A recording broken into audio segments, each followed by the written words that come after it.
Father Fabio, if God is omnipresent, is he the owner of good and evil? Dear one, the fact that God is omnipresent has nothing to do with the origin of evil, because omnipresent means being everywhere, the omnipresence of God. So God is here. God is there with you. He is present everywhere.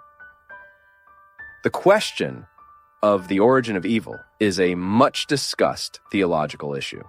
We have a very beautiful reflection in Christian Catholic theology regarding the origin of evil.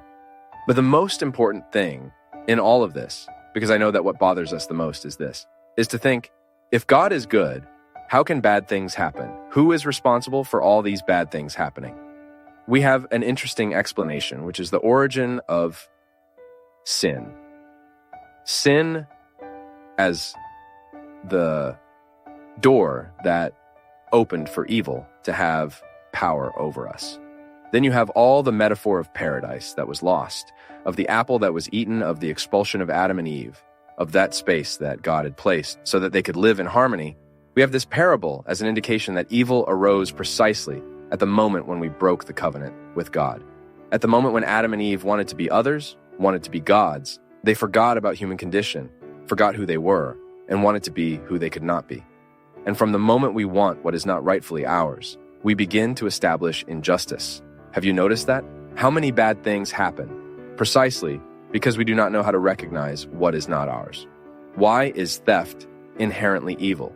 Stealing something from someone is evil.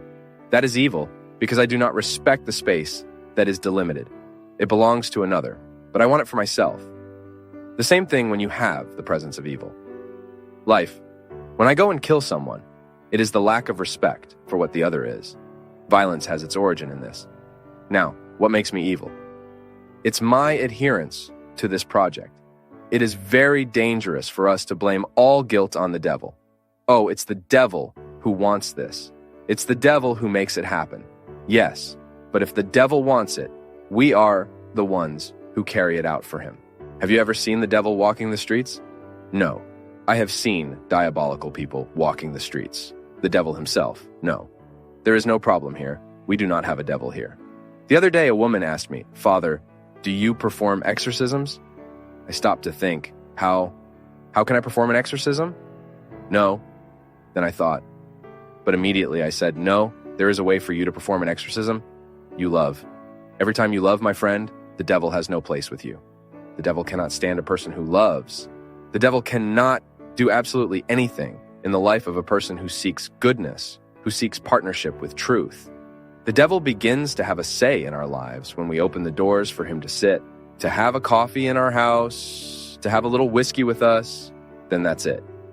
You start opening the doors. Oh, come smoke some marijuana. And the devil sits and smokes marijuana. Let's sniff some cocaine. It's the opposite, right?